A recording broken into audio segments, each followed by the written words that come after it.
Assalamualaikum warahmatullahi wabarakatuh. Oke guys, berjumpa lagi dengan kami. Kali ini saya akan menceritakan fadilah dan barokahnya merayakan hari kelahiran baginda Nabi Muhammad sallallahu alaihi wasallam.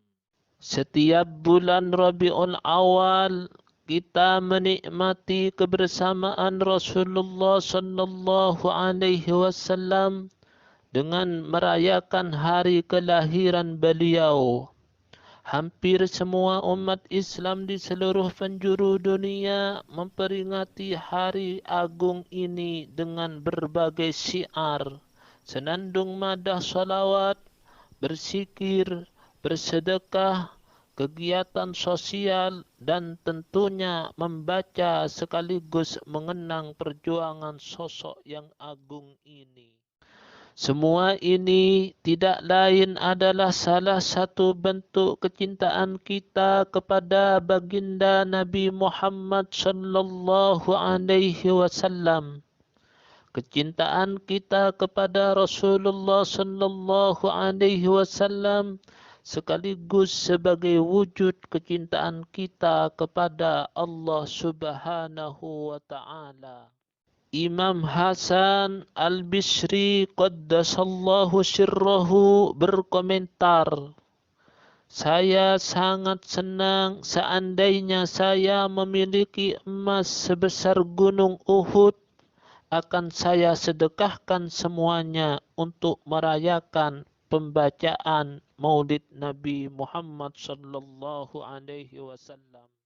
Ma'ruf Al-Qarhi Qaddasallahu Sirrahu juga berkomentar, barang siapa menyediakan makanan untuk merayakan maulid, mengumpulkan saudara-saudara, menghidupkan lampu, memakai pakaian baru, memakai wewangian, dan berhias untuk merayakan maulid, niscaya Allah Subhanahu wa taala akan mengumpulkannya di hari kiamat bersama kelompok pertama yang masuk surga, yakni kelompok para nabi di tempat yang luhur.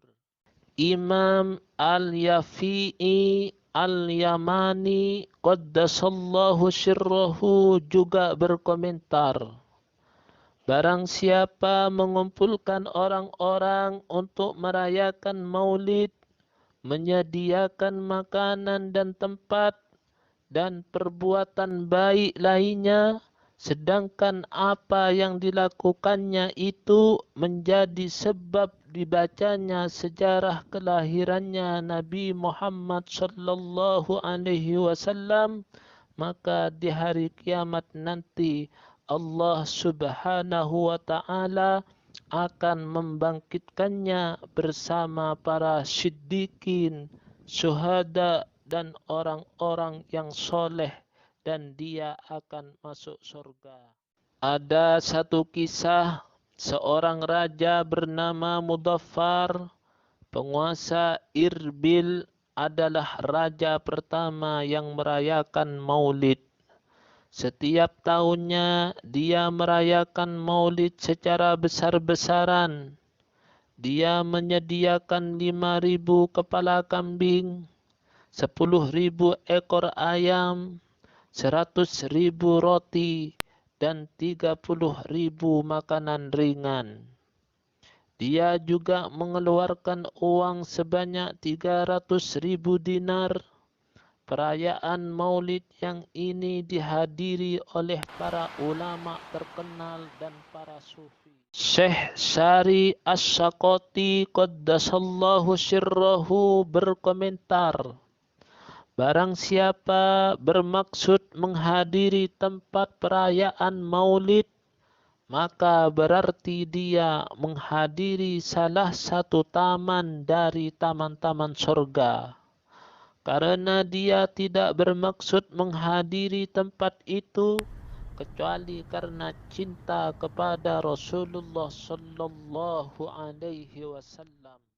Imam As-Suyuti Qaddasallahu Sirrahu juga berkomentar, tidak ada rumah, masjid atau suatu tempat yang dibacakan maulid kecuali para malaikat melingkupi orang-orang yang ada di tempat itu. Dan Allah subhanahu wa ta'ala akan memenuhinya dengan rahmatnya. Dan para malaikat mengelilinginya dengan membawa cahaya. Tidaklah seorang muslim yang mana di rumahnya dibacakan maulid kecuali Allah subhanahu wa ta'ala mengangkat kemelaratan, wabah penyakit, kebakaran, mara bahaya, bencana, sifat dengki, kejahatan, dan pencuri dari penghuni rumah tersebut.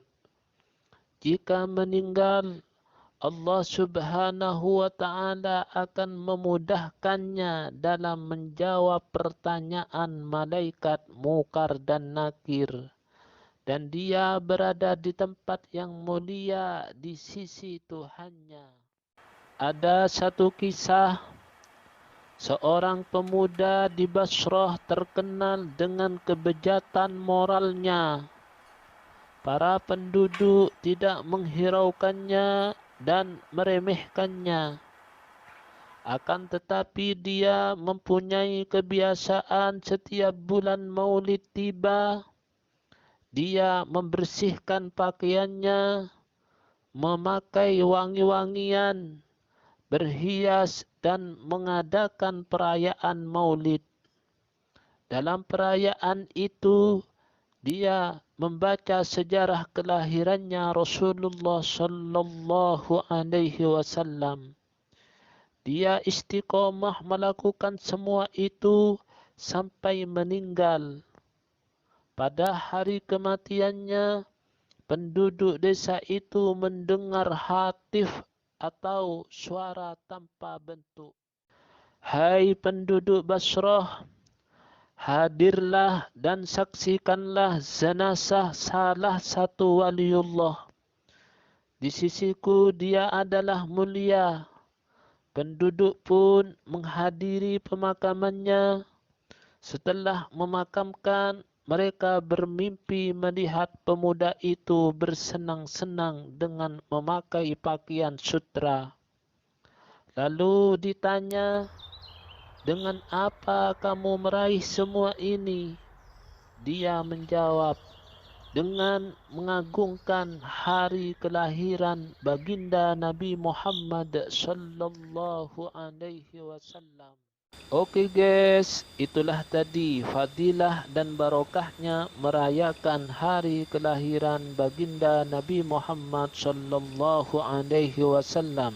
Semoga kecintaan kita kepada baginda Nabi Muhammad sallallahu alaihi wasallam tidak hanya sebatas di bibir saja, tapi kecintaan kita kepada baginda Nabi Muhammad sallallahu alaihi wasallam merasuk dalam hati dan kita berakhlak sebagaimana akhlaknya Nabi Muhammad sallallahu alaihi wasallam. Dari kami, Assalamualaikum warahmatullahi wabarakatuh.